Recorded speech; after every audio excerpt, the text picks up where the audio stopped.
Avez-vous déjà eu l'impression que notre société moderne ressemblait à une immense fourmilière où chacun se débat pour trouver sa place, pour survivre, sans jamais vraiment s'arrêter pour réfléchir à l'impact de cette course incessante? Et si je vous disais que quelque part, une expérience troublante sur des rats pourrait nous en apprendre plus sur nous-mêmes que des siècles de philosophie?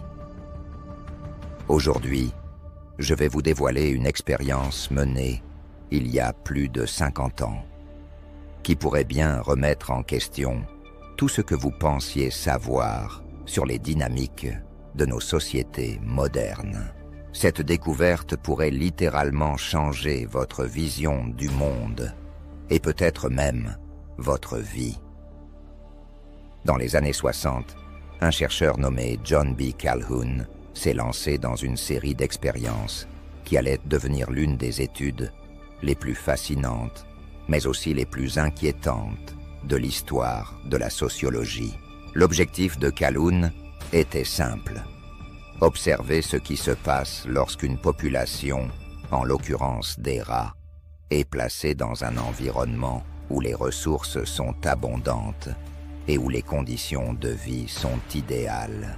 Ce qu'il a découvert est une métaphore puissante pour les défis auxquels nous sommes confrontés dans nos sociétés actuelles. À la fin de cette vidéo, vous comprendrez pourquoi cette expérience est plus pertinente que jamais et comment elle peut nous aider à comprendre les crises sociales, les problèmes de santé mentale et peut-être même la destinée de notre civilisation. Nous commencerons par explorer le contexte et les résultats de l'expérience de Calhoun, avant de plonger dans les implications plus larges pour nos sociétés humaines. Ensuite, nous examinerons comment ces découvertes peuvent se manifester dans notre vie quotidienne. Et enfin, nous réfléchirons ensemble à ce que cela signifie pour notre avenir collectif.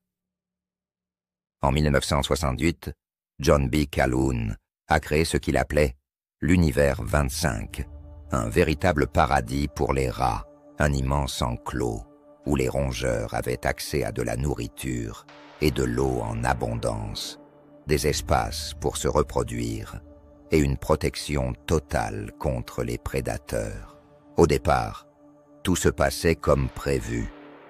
La population de rats a commencé à croître rapidement.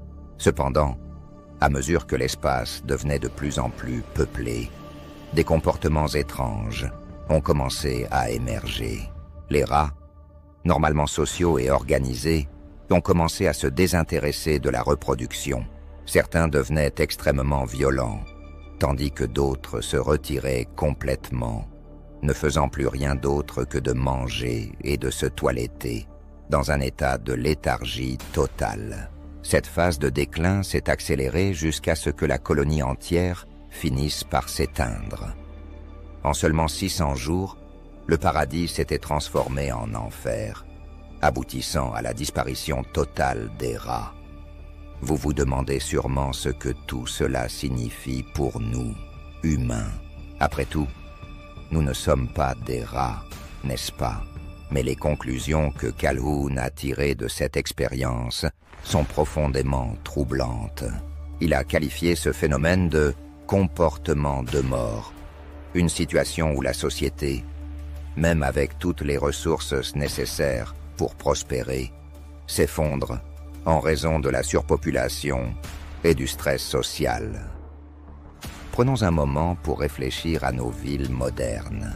Paris, par exemple, avec sa population de plus de 2 millions d'habitants, est souvent le théâtre de phénomènes similaires. Avez-vous remarqué à quel point l'individualisme semble croître, alors même que nous vivons de plus en plus proches les uns des autres? Les taux de dépression et d'anxiété n'ont jamais été aussi élevés en France, et des études montrent que plus les villes sont grandes, plus les habitants se sentent isolés. Pour illustrer cette idée, parlons d'un phénomène bien connu, le syndrome de Paris. Ce terme décrit une sorte de choc culturel extrême que ressentent certains touristes, notamment japonais, lorsqu'ils visitent la capitale française. Attirés par l'image romantique de Paris, ils se retrouvent moment confrontés à une réalité bien différente. La foule, la saleté et parfois l'impolitesse des habitants. Cette déception intense peut mener à une détresse psychologique sévère, un peu comme les rats qui, dans un environnement surpeuplé, perdaient tout repère. Ce que l'expérience de Kowloon révèle, c'est que même dans un environnement où toutes les ressources matérielles sont disponibles, la surpopulation et le manque de structure sociale peuvent entraîner un effondrement psychologique. En France, nous voyons cela à travers l'augmentation des burn-out, des dépressions et du sentiment général de saturation.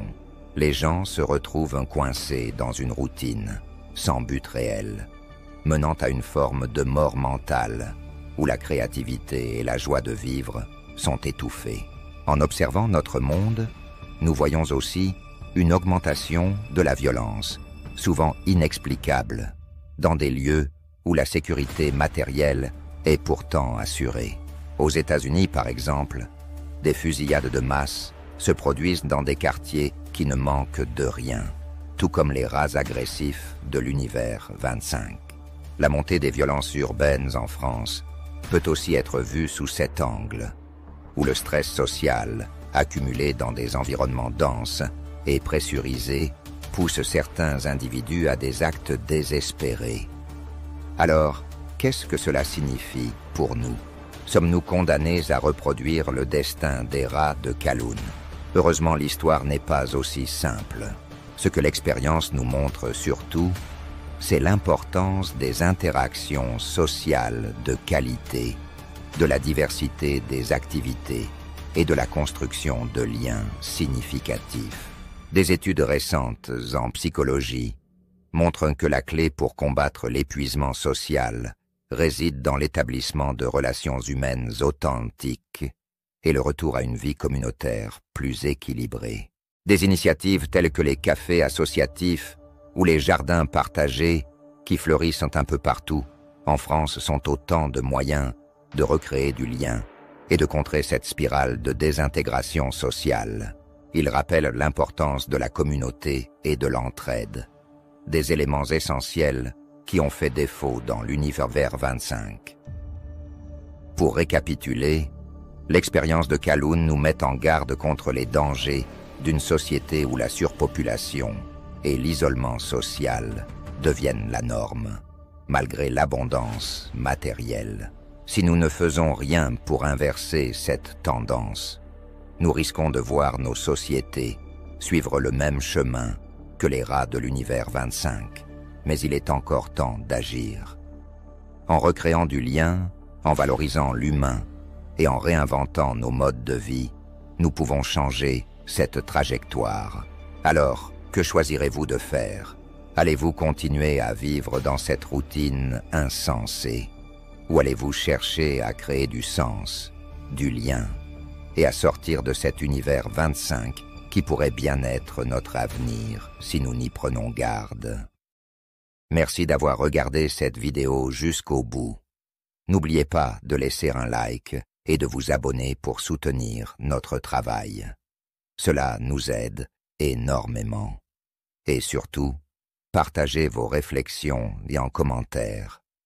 Vos points de vue comptent et nourrissent la réflexion collective.